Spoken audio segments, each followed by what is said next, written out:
Hey y'all, Ryan Sprague here. As you all know, the Somewhere in the Skies podcast is always free to consume, but it isn't free to create. That's why I've started the Somewhere in the Skies Patreon campaign. On a monthly basis, you give what you think the show is worth. You'll be helping the show continue, grow, and to be something truly communal.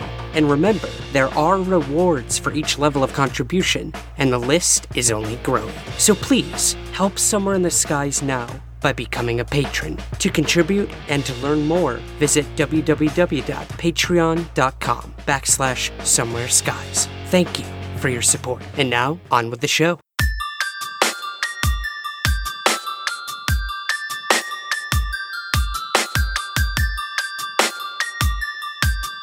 This is Somewhere in the Skies with Ryan Sprague.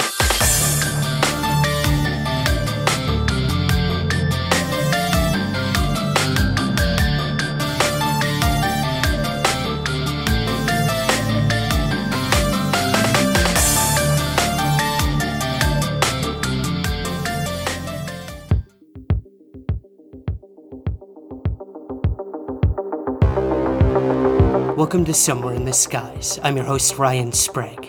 Today on the show, we talk to Heather Taddy, one of 3 investigators on the new Travel Channel show, Alien Highway.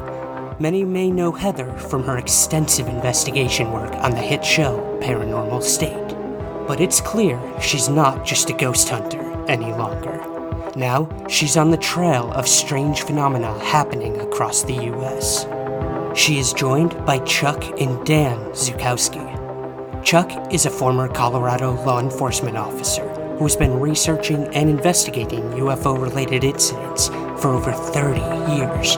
And together with his son Daniel and Heather, they're searching for definitive proof of UFOs along America's well-known Alien Highway. Here's our conversation with Heather Taddy. Heather, thank you so much for joining me today on Somewhere in the Skies. Thank you. I'm super pumped. I listen to your podcast all the time, and now I'm a guest on it, which is completely crazy. It is crazy. It's come full circle. I remember watching you on television every week, and now to know that you're listening to my show, and we finally made this happen. It's this is a big one for me. So I apologize if I'm a little nervous. All right. What? No, no way.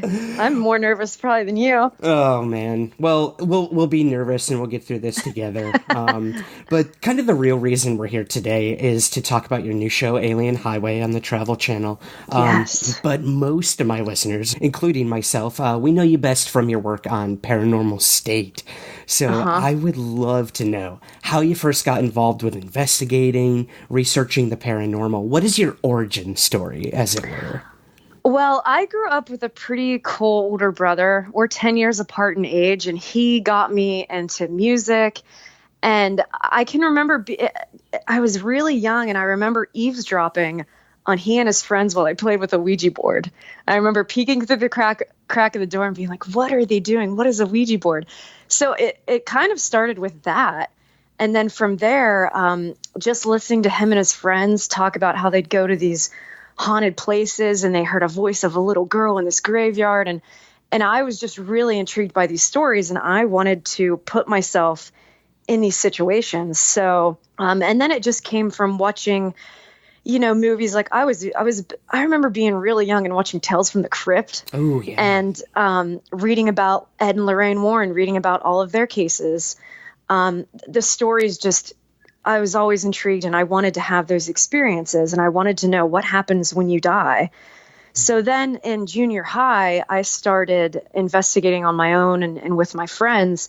And that kind of consisted of me with a movie camera and a Ouija board, leading my friends into these abandoned buildings and just trying to figure out if we could catch any evidence. That's where it started. And then just from there, Paranormal State, I know that's probably one of your questions, is how I got involved in Paranormal State. Oh, absolutely. I definitely want to get to that. But my first question is for you. So you went right to the Ouija board to try to communicate with these things. There was Isn't that insane? There was no who's here, EMF readers and whatnot. You just went straight for the Ouija board. No, I mean, yeah, it's just the whole thing about spiritualism, reading about the Fox sisters, like that really I was just so interested in that, and ways in which people would go to great lengths to try to contact people that have passed away. That was just always really bizarre to me. And and then just the investigating, and I've always been intrigued too by old buildings and knowing the history and knowing what energy has passed through. That's a really good point. I often find myself when I'm traveling, legend tripping, which, sort of then eases into like paranormal investigating. But I almost find the stories more intriguing than like, oh, this ghost is haunting this place. No, I like to know the history of what happened there. And I know that's like kind of your thing when it comes to what you would eventually do on Paranormal State. So yeah, let's go there. How did the opportunity for Paranormal State come about? So I went to Penn State, of course, and I had known about PRS a year prior because I remember I was studying for a test, and I looked on one of the tables and it was around Halloween, and literally the page was open to this article about this conference that they ran at Penn State, where they'd bring in, Lorraine Warren, and they'd have these investigations on haunted buildings on campus. And I remember seeing that article being like, wow, there's an actual club that's backed by a student university, and a college student started it. Like, I'm going to join this club when I transfer up to the main campus, because I had been going to like a branch campus my first 2 years of college. So when I transferred up there, I saved the article. I started going to meetings, and I was so impressed by how smart everybody was and how much they knew about, this phenomena. So, and the meetings, they were just on a building. They were in a building on campus, and I would go every Sunday. And I remember I would always park illegally, and I'd be sitting there thinking, am I going to get a ticket? I'd park in the teacher's parking. I don't know why that just popped into my head, but it's kind of funny. Oh my God. But, I did the same thing at my campus. We've all done it. Yeah. So I remember, they would set up these tables, and it would just be like a group of 15 to 20 people.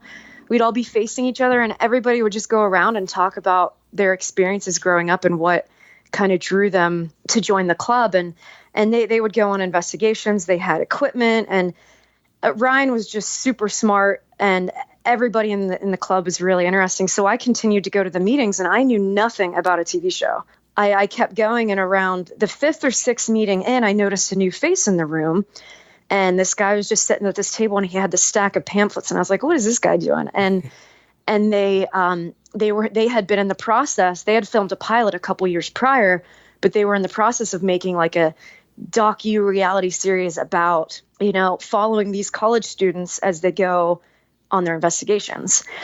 So they put up all these flyers everywhere on campus. Like, everybody knew about this. And they basically just said, do you want to be in a haunted location and experience ghosts and spirits? And I was like, yes, sign me up. So I filled out this 20-page pamphlet, and I just kind of went back to my studies and I didn't really think about it. I was really focused. I was really focused on doing well in school and trying to figure out what the heck I wanted to do. Because I was studying film, and I studied French.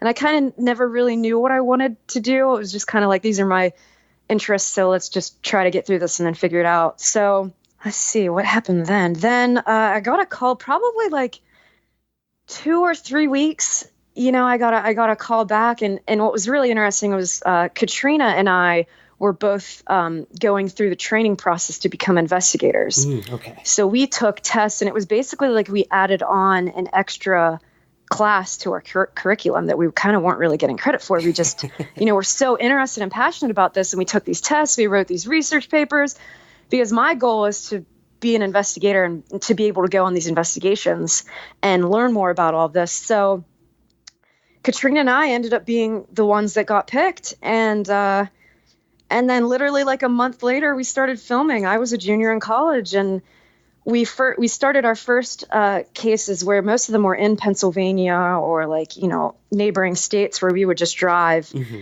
And I would leave on like a Thursday and we'd come back on a Monday. So I'd have to be like, hey, I'm going to miss, some classes. And my teachers were really understanding about it, because I had film classes, and my French teacher was like, what do you mean you're going to investigate, a girl that's possessed? Like, it was just so bizarre. And I can imagine, yeah. Yeah, and what was really crazy was walking through the hub at Penn State, the main building everybody hangs out with, and seeing like a cardboard cutout of yourself standing in there.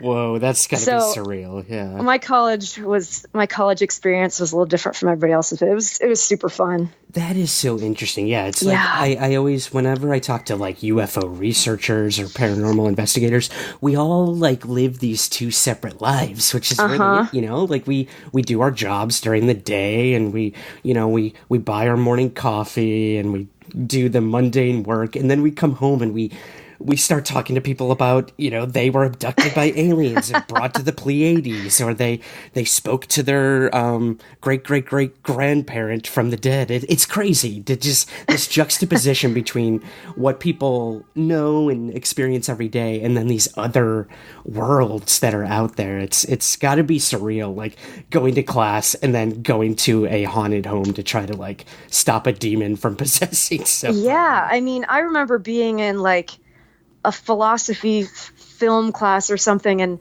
literally just studying for these tests that I had to take in the club, and like I'd have a little sheet out that I was talking about Satanism and stuff like that. So it's really crazy how all of this came together. But I mean, finding out that I'd get to work with Lorraine Warren was like a huge deal for me, because I remember too, before I joined PRS, I went to see her speak at Penn State, and I was just blown away by her stories and her and Ed's commitment to just helping families that were going through things they couldn't explain.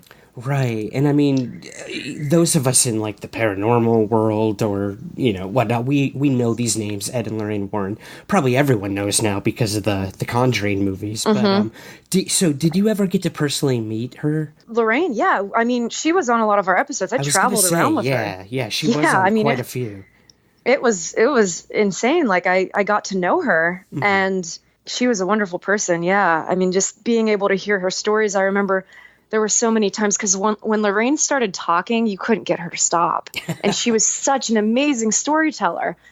Like, I just couldn't believe some of the things that would come out of her mouth. Like, and she had the best sense of humor. She was the sweetest little angel. And I remember we'd be getting ready to film a scene where Lorraine would, be talking to one of the family members, and she'd be sitting there telling us about Amityville. Right. And all this stuff, and we're just like, our jaws are dropped, and production's like, come on, Lorraine, we got to do this next scene, and she's going on and on. But yeah. Yeah, completely amazing. I know that feeling well. It would be in the middle of shooting something for our show, and someone would start talking about, what happened back at Roswell, and I'd be like, oh my God, is this really happening right now? Oh man. Well, speaking of Roswell, UFOs, I know at one point on Paranormal State, you guys actually went to the ESETI Ranch. My listeners know that place well. So yes. What was that like, mixing sort of this UFO world with the paranormal?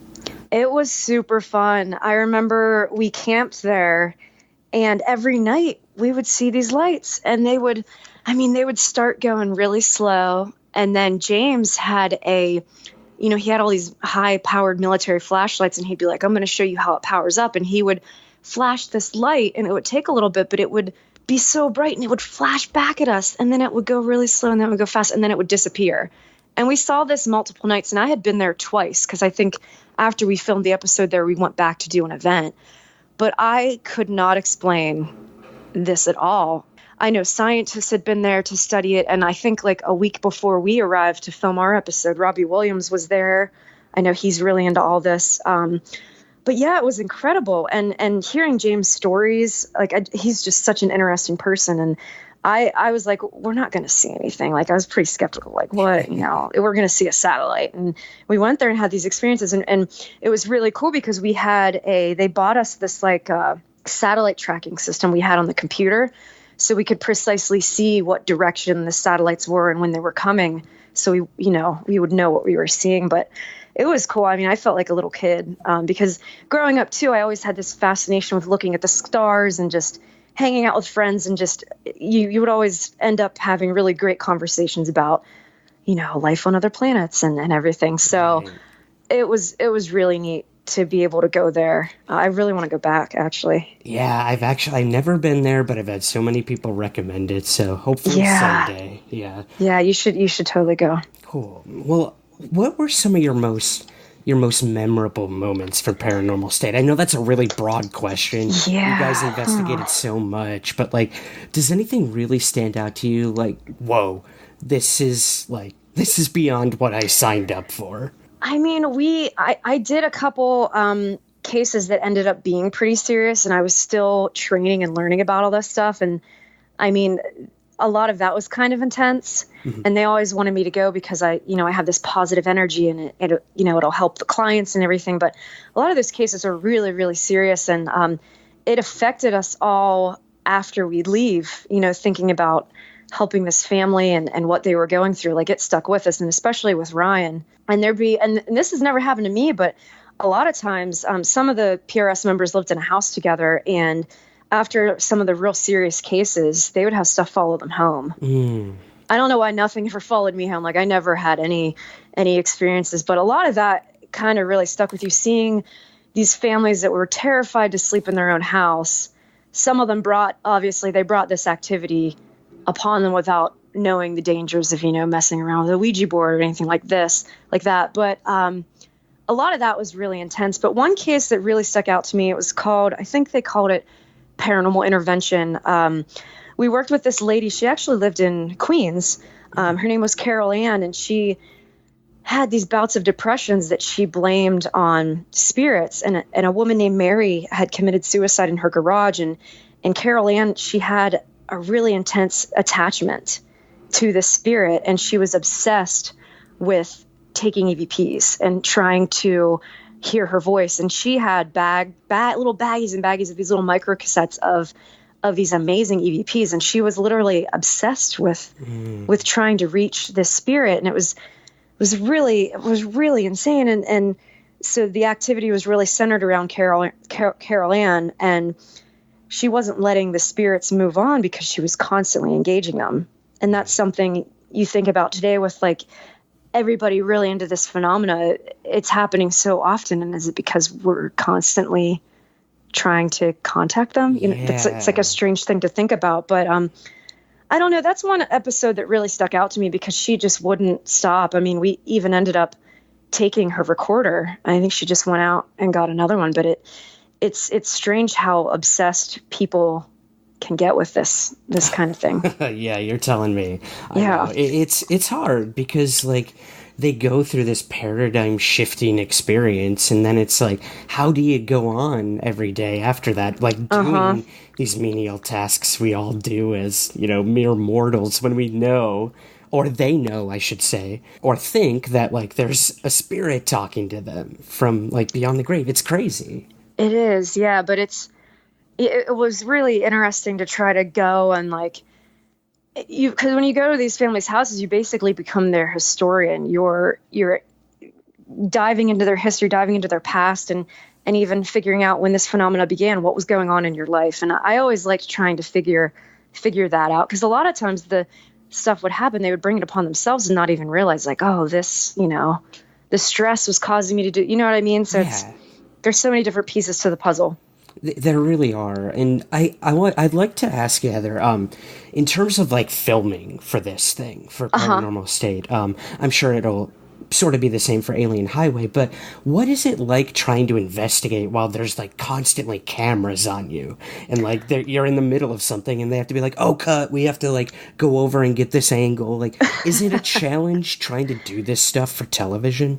It definitely is. I mean, there are so many moments where it's like, can you just do that one more time? Or camera didn't catch you picking that up. Yeah. So yeah, it's bizarre. And I know beginning with Paranormal State, it was really hard to get used to the cameras at first because they are so big and they're just constantly following you around. But after the first couple episodes, I kind of got used to it in a way where you learn where to stand and to know when to say something. It just kind of like came naturally then after a while. But there's definitely time constraints. I mean, with house investigations, you're there and you're spending more time with the people. And, in a lot of people don't know this, but the first and second season of Paranormal State, we basically stayed the night in these people's homes. Like, it wasn't until like maybe later in the second season where they just put us in hotel, but we were spending a lot more time with them and we had cameras on us. But a lot of the times we filmed so much that you couldn't fit into the actual series. And then there were other times where there was a moment where it's like, we have to go to the next thing. And it's like, oh, can we just have like more time to do this? Right. Those were definitely things we ran into. And also, I mean, you have to have a lot of patience working in this field, which you probably know. Oh yeah, there's a lot of waiting around. Yeah. Yeah, that's what doesn't make it on camera, obviously. Everyone always says, like, oh, we're seeing the edited version. This stuff probably happened over, like, the span of a week or 2 weeks. Yes. Yeah. Yeah, paranormal investigating and UFO hunting or sky watching, it can get a little boring, little mundane sometimes, but then you just wait for those moments of, like, it's like a baseball game. These things are like 3 hours long. Nobody's doing anything. And then in a split second, something happens and you're like, oh my God, I missed it. Yeah, those moments are the best. That's why I got into all this, because the thrill of when something happens, you're just like, what did I just see? Yeah. Like, that's my favorite. I know, and I feel like the phenomenon sort of does that. It's very tricksterish. It's like, I'm going to make them just wait around for like 4 hours, and then I'm going to just move this pencil a little bit off the table, Yeah. Yeah, you never know what the heck is going to happen. You never know, yeah. Well, moving away from Paranormal State, now we have Alien Highway. This is crazy. So I had Ben Mesrick on my show probably when I first started the podcast, and many people will know him from the 37th Parallel, the book he wrote on Chuck, the guy that you're doing this show with. So can you tell us a little about who is on your investigation team for this new show, Alien Highway, and maybe a little about how this opportunity came about? Yeah, of course. So Chuck Zukowski, he is, he worked in law enforcement. He was a deputy sheriff, but his real passion is he's dedicated a huge chunk of his life to investigating UFOs, animal mutilations, Bigfoot. He basically would go on these vacations with his families, and they would always have to stop somewhere. Like their family vacations basically would turn into, we're going to Roswell, we're going here. So he would just drag his family to these places. But he is so passionate about all of this, and really his background in law enforcement, his investigating skills, like he has a huge attention to detail. And he saw that there was a huge lack of scientific expertise in this field, and I don't know, I was just really impressed by his knowledge of everything. And when I first got told about that I'd be working with him, I had read an article somewhere about a cattle mutilation that he had investigated, and he referred to himself as the UFO nut. So I kind of didn't know what to expect going into this, but I was really impressed by his investigation skills and his excitement and passion for the subject. Yeah, and like you mentioned, he would drag his son along on these, these getaways, and now he's on television with him. So what does his son make of all this? I'm sure you guys had plenty of conversations off camera. Yeah, so his son, he's really supportive of his dad. He's supportive of his dad and his quest for these answers, but at the same time, he makes fun of his dad for doing this. Like, oh, we're going to go here. You want to do this. So he kind of thinks his dad is crazy in a way, but he's fully supportive of him. And Dan is also very skeptical when it comes to a lot of this. When something happens, he's always, looking for a natural explanation, which I think all three of us are like that in a way. I know when I go into investigations, I like to have that equal balance of belief and skepticism. But yeah, and Dan also currently works in law enforcement, so he has those solid interviewing skills, investigating skills. I think that really helps. Absolutely. Really helps. Yeah, and I think it's refreshing too, at least from the first 2 episodes I've seen, is you all are, skeptical believers, or at least, to a point where it's not one of these shows where you have the Mulder and you have the Scully, it's believer and skeptic. Let's hash it out. It's so refreshing to see a show where all three of you are just trying to find the truth. It's not like, well, let's prove aliens are real. Let's prove, that the Skinwalker is there. It's okay. Let's look at the evidence and let's see what comes out of it, no matter what the answer might be. So that's super refreshing. Well, being that you're sort of dealing with different phenomena than you did on Paranormal State. Maybe. Who am I to say? But How did you adapt or sort of bring your experience from that paranormal investigation into doing this new sort of UFO-oriented show? I think at first it was a little tough because I don't really consider myself a ufologist at all. It's just something I've always had an interest in, and I've always known about it. But knowing that I was doing the show, I started doing a lot more research so that I was prepared. But I'd say I definitely brought my investigation skills, because on Paranormal State there were so many different cases where you really had to do deep investigating. Like you had to go out of your way to do so much research. So I think that already having that and having a good read of people when you're interviewing them, I think that that's really helped. And on Paranormal State, we investigated so many different types of cases. So I think that I'm pretty well-rounded when it comes to it. I think that really helped me, transition into this show. Yeah, and like I said, I saw the first 2 episodes of the show, and they most definitely did not disappoint. I know, right? Yeah, your season opener, it brought you somewhere that a lot of us are familiar with. But for those who may not be, could you maybe give us a little, I guess, refresher course about where and what Skinwalker Ranch is? Of course. So Skinwalker Ranch it's basically regarded as one of the weirdest hotspots for everything from UFO sightings to unusual activity, poltergeist activity, monsters, giant wolf creatures.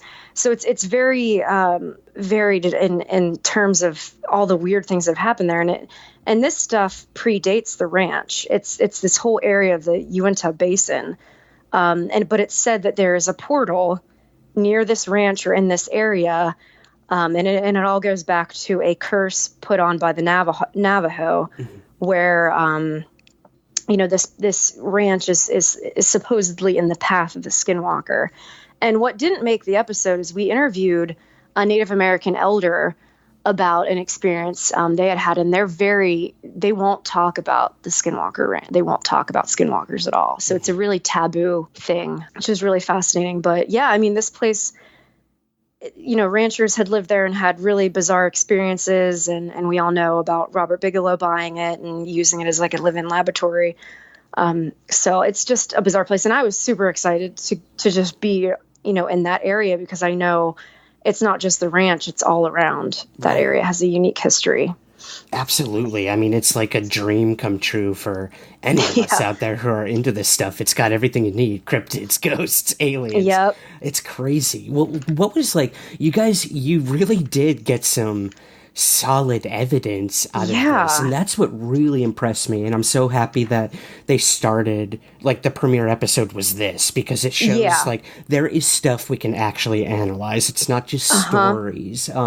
What stood out to you most while you were there about just, whoa, this place is definitely batshit weird? When you talk to the locals and talk to everybody, a lot of the stuff, again, didn't make the episode, but we talked to someone that lived close to the ranch, and they're like, yeah, we have experiences, but we're not going on camera. I'm trying to write a book. And it's just hearing about what everybody knows that has lived in that area for a long time and what they've heard from, their ancestors. But to me, that video that we captured of the wolf, it didn't look like, to me, it was a coyote. What do you think about that? What's your thought on that? It was massive. First of all. Exactly. And it was really cool to see again that you went out of your way to show these things. You put the cameras. You had cameras out there that captured this wolf, and then you put the camera out there during the day and got the same exact angle and all that. It's like a mathematician's dream. You're looking at the height of where it would have been, how tall the wolf would have been. That was really cool. Again, these are things that the people at home wouldn't realize. They would just see, oh, it's a stray dog that somehow got on the ranch. But no. Whatever it was, it had to have been huge. And then it appeared out of nowhere. I know. That's the thing I cannot explain, because we got the trap cam and we immediately saw that it got hit. So we immediately analyzed it. And while analyzing it, you could see the cars coming around the turn. And I wish that they would have put more of this footage in the episode, but you could see where the sensor would trigger and where each time the exact same spot, the car's headlights would go through. You could see the cars passing. And I know on the episode they showed one of the gas tankers trucks coming through, and you can see where the sensor triggers it and where it would show on camera. This creature just appeared like out of nowhere. Made no sense. It didn't. I still have no idea how to explain that. Yeah, for anyone who hasn't seen the first episode, definitely check it out. That moment of when this wolf-like creature appears literally out of thin air, like some sort of, I don't know, portal, something. It really, really caught me off guard. I was not expecting that. So I can't imagine what it must have been like actually being there. Yeah. And, we looked around, we explored to see if we could see tracks. Now it had snowed again because it was super cold and snowing like the whole time we were in Utah. Yeah. But we didn't see anything unusual. And around there were a couple neighbors really spread out that had ranches. And, we spent some time in the daytime going around to try to see if we could see any dogs. But, nothing looked like what we saw in the video. Yeah, that was enough for me to be like, wow, yeah, something's going on here. But there was one other thing. And again, I don't want to give away too much for those who haven't seen it, but this beam of light appeared over the entire ranch. That was terrifying. What the hell was going on there? Yeah, so right over that hill, and this happened probably about 3 times, and we had been out there for hours. I was doing that animal collar thing, and we were just in there. We were there for hours, and it was really crazy because the way that it pulsated.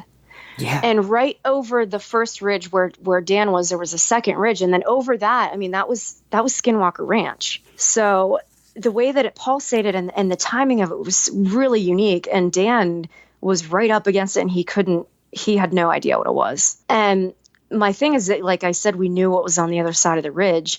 And another thing that didn't make it the episode is we went on this really long hike on this one mountain that was kind of on the other side of Skinwalker. We went with a local animal tracker that had land around there and really knew the area. And our goal was to kind of look for wildlife tracks to see, like, do wolves inhabit this area? What kind of animals are around here, and just to see if we saw anything unusual. And so we were hiking this really, really steep mountain, and we came up against a barbed wire fence that basically that was Skinwalker Ranch. So we didn't cross it or anything, but way, way off in the distance, you could see flames in the sky, which was from when they burn oil there. That whole area in the Uinta Basin, there's oil. I don't know if it's like an oil refinery. I don't really know much about that kind of stuff, but there's and the traffic, you see constant oil tankers going way back beyond the ranch in the distance, pretty far. And when we were out there, you could see a flame, and you could see what I would describe it as lightning. And it was kind of an orange glow, but it was completely different from what we saw when we were in the cemetery. Okay. So I kind of attribute it to it. Was it that? But then when it happened, I was like, this wasn't anything like that. We knew what was there. All the oil stuff was way, way off in the distance. And this was like right beyond the ridge. Yeah, that one will probably remain a mystery. But again, like, it's crazy that, with a lot of these shows, you end up going somewhere and nothing happens. And that's that's the reality of it. That's why it's, quote unquote reality television. But you guys seem to just like have dropped in right at the right moment, and just all of this stuff I didn't, I kind of always go into these thinking, I don't expect to get anything. I'm just like, if something happens, it happens. But I definitely didn't expect to get the video, the wolf or whatever that thing was, and the light. Like, it was action packed. It was great. That was one of the most memorable ones. And that was one we filmed we filmed that one in beginning of February. Right. Yeah. A lot of people don't know, like, these things are filmed out of sequence. So, like, oh yeah. Yep. You might have shot that like months after going to Roswell or going somewhere else, but it ends up being the first episode. So yeah, it definitely makes me want to go back, because I just feel like if I could just go, and I wish we could just camp there, you know what I mean? Camp near there and just see what we find. Absolutely. Like, being there for a prolonged amount of time, I can't imagine. And we know that, like, groups of scientists were on the ranch for months on end, studying this paranormal stuff. And a lot of the things they've brought forward are sort of things you guys came across. So something is definitely going on at Skinwalker Ranch. Yes, I agree. I agree. Oh, well, the second episode, this one, was near and dear to my heart. Roswell, New Mexico. This is, what gets all of us ufologists into this, the seminal case of ufology. But you guys sort of took a new avenue with the case, and it was trying to track down a possible cave where some of the wreckage from the crash was hidden. This was really interesting. So were you familiar with the Roswell case before this? And what were you looking for? Yeah. Yeah, I mean, I had read Crash at Corona. I was pretty familiar with it. So Chuck and one of the producers, they both have different contacts through the government. And so for this episode, this federal informant gave Chuck this map that was supposedly drawn by the rancher whoever it was that hid the debris. Mm-hmm. And, you hear all these stories about it's hidden in a cave. There's still an alien somewhere, so it's hard to know what to believe, but this map was pretty accurate. So we went out and first of all, let's talk about how we talked to Sandy Proctor, because that was incredible for me. I was super excited to be able to interview him. And for those that don't know, Sandy Proctor is the brother of Dee, who was with Mac when he found the debris on the ranch. So it was really interesting to talk to him, because you hear all these rumors that the Proctors had a piece of the debris, and he flat out, Chuck was of course going to ask him that question, and Sandy came right out and be like, no, those people are idiots. Like we don't have any of the debris, and Sandy talked about how, Dee was young and he wasn't even interested in the wreckage. Like he couldn't really talk about it because, when you grow up on these ranches, you just see piles of stuff. So it kind of wasn't a big deal to him as a young boy.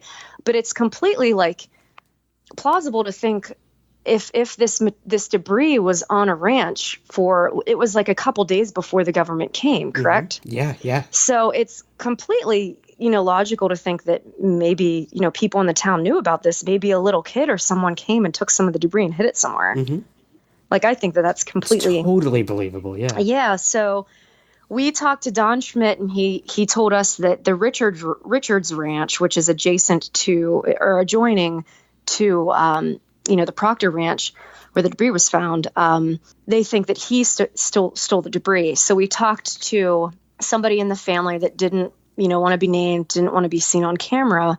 And we went to his house, and he told us where he thought the cave was, where, this had been in his family and people knew about this. And he told us where he thought the cave was. After, prior we had been looking, and we were kind of distracted and thought we had seen two different caves that ended up being nothing. Mm-hmm. But yeah, it was pretty incredible to be able to talk to Sandy and hear what his mom got to see the debris. Right. And he also told us a story. This didn't make the episode, but he told us a story about how his father and mother, they had a pretty incredible UFO sighting before the Corona crash. Oh, okay.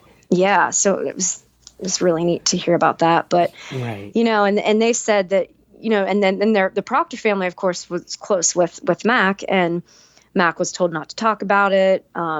He was a butcher, and he wanted a place where he wanted a meat locker. So they moved him, and then they say, did they move him to be able to watch him near this Air Force base? Mm-hmm. And did they pay him off? All these stories you hear.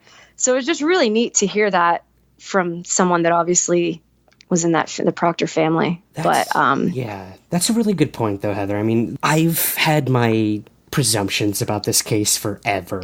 And that all sort of changed when I got there and started talking to the locals. That's when you really start to get to the core of the story, and you start hearing from these people who are, descendants of families who were involved. I got to speak to the granddaughter of Jesse Marcel, the first officer on site. Wow. And the story she had to tell in terms of this memory metal that was on site, crumble it up, it would go right back to its shape. It was light as a feather, but you couldn't hammer through it. It's crazy. But it really is. It's lining up with the same stories that you heard from the Proctor family. So you really do have to wonder. And this was really interesting. When I was watching when you guys got to the impact site, the crash site, I'm like, okay, people claim so many different locations are where this crash happened. And I don't know if you guys came across this, but when we went out there, there's a memorial or this plaque that's out there that says this is where the UFO crash happened. Yeah, so that is a little ways down. We saw the road that leads to, but it's really crazy because, I mean, Chuck, doing this for so long, he got to talk to a lot of the key players and get to know them in Roswell. Right.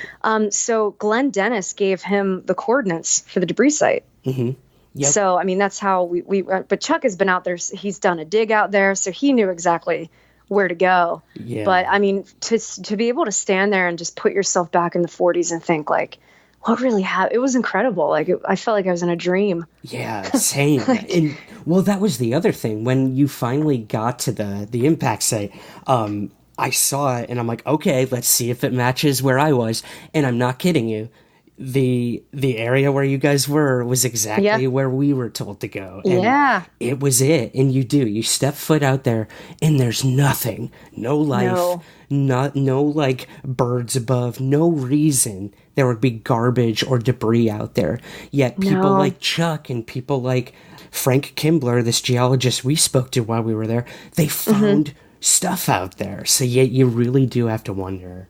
Yeah. And it's really crazy, too, that the Richards family, you know, this was a legend that this guy had told us that it was hidden away in Dan's cave and there's some different locations. And but the guy that we interviewed was pretty strange. I mean, he was kind of like, we don't want this to be known. And I'm thinking, why are we here interviewing you? And then finally, like, we were all in this other area near, like, behind his house, and Dan's always the one that kind of goes off and does his own thing. And I remember production being like, you know, we want to film you guys all together for this. Like, come back.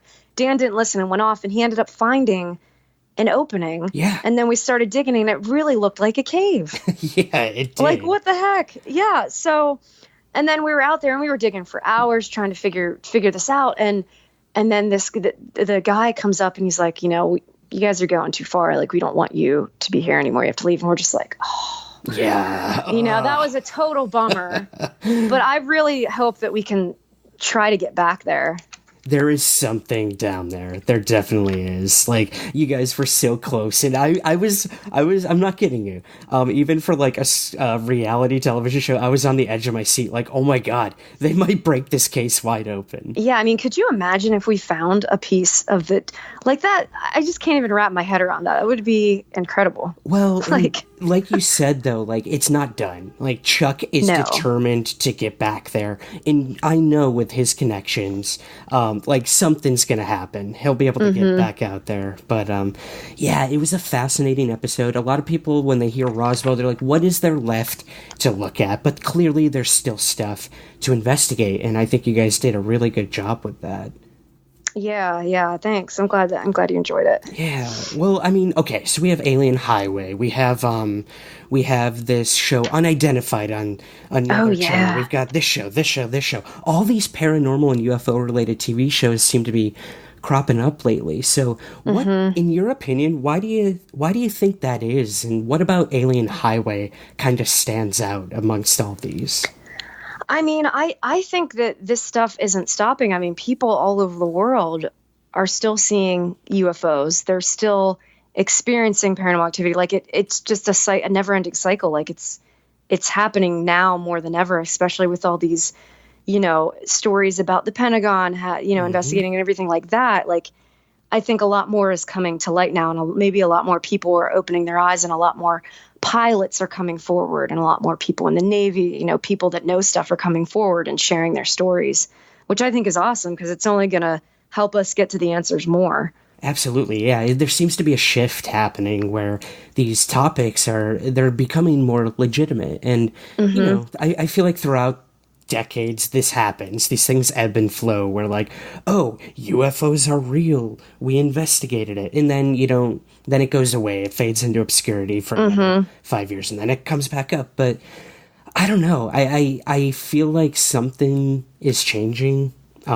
Whether it's the legitimization by the Navy or this Pentagon program, it seems to be changing. UFOs are like on the minds of everyone right now, and it's exciting for us who have been kind of screaming this from the rooftops to deaf ears for so long. Yeah. Yeah, it's really interesting. Well, what are what do your friends and family think about all this stuff you do? I'm always wondering, luckily I have a partner who is so understanding of the things I do. That's good. Parents who support me, but I know it's not the same for everybody. So what about for you? I mean, my parents, they kind of think it's funny because I grew up being so passionate about this stuff, and I grew up with basically a video camera attached to my hand. I was constantly filming ridiculous skits and just documenting my everyday life. So I think they always thought I would do something with TV.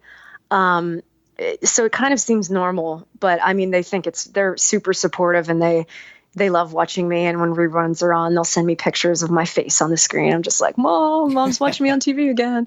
So they think it's really cool. But at the same time, it's kind of like they expected me to be into something weird like this just because of who I am, you know? Yeah. Totally. I remember when my parents came to my first ever UFO talk that I gave at a UFO conference, and I warned them beforehand. I'm like, this might get a little weird. Just be prepared. And afterwards, my mother, who's like never thought about this stuff really, she always was like, yeah, Ryan, go do your thing. She said to me like, oh my God, this stuff is real. I'm like, yeah. I mean, supposedly it's all real. So that was a good turning point for me where I'm like, yay, I finally got to my parents, the people who always were like, what is Ryan doing with his life? So it's interesting. Now we can finally be like, we told you so. Yep, told you so.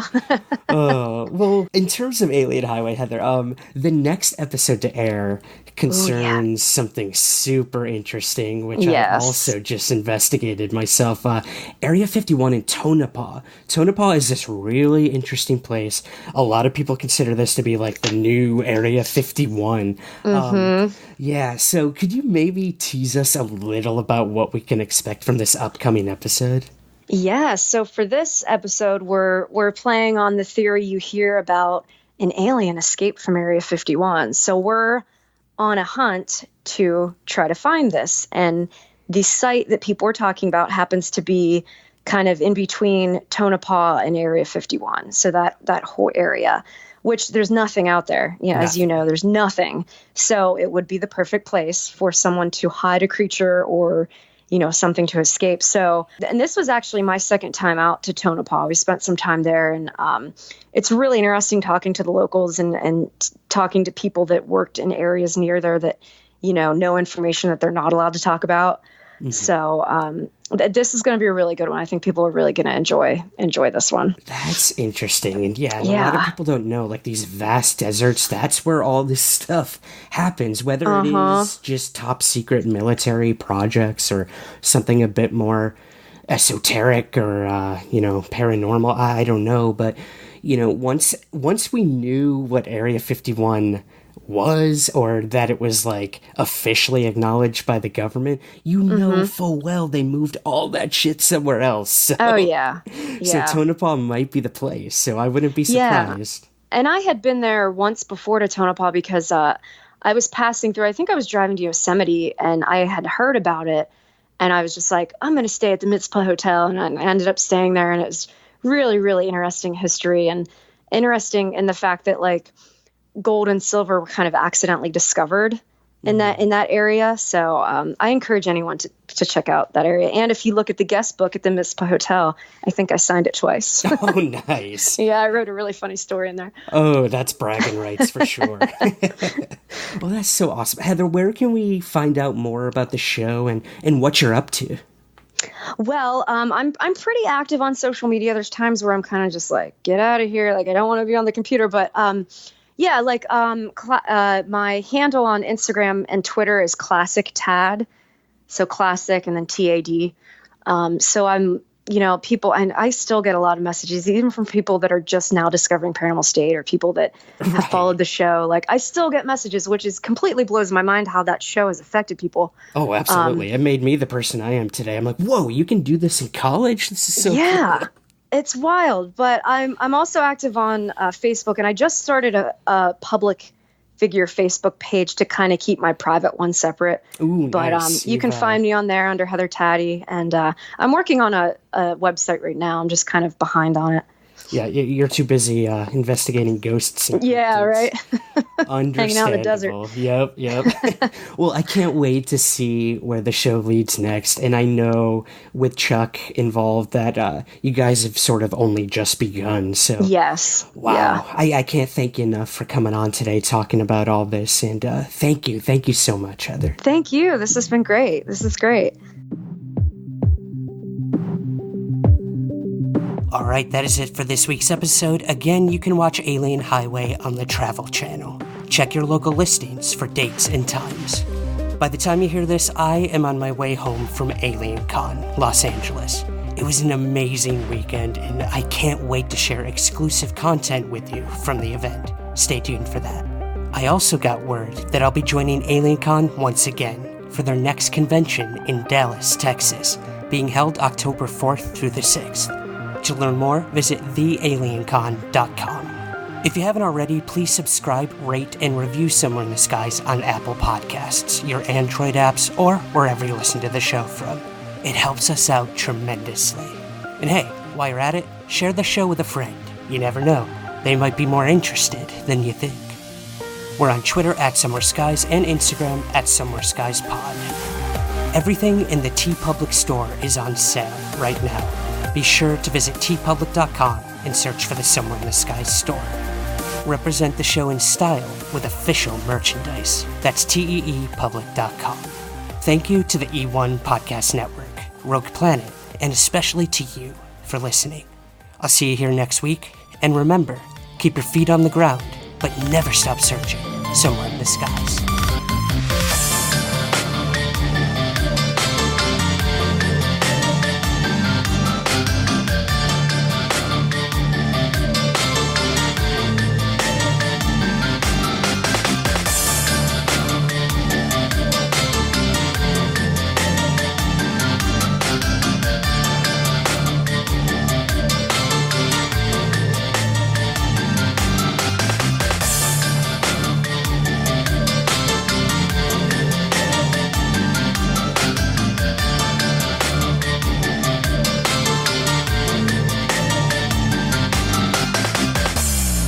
Somewhere in the Skies is produced by Third Kind Productions in association with the Entertainment One Podcast Network. To learn more, visit entertainmentonepodcast.com. In reality, UFOs are seen by people from all walks of life every day all around the world. They've also been officially investigated by the U.S. government and by governments of several other countries too. That's just a small element of what makes the strange UFO topic so incredibly fascinating and fun to explore. That's what we do on the UFO podcast, Unknown.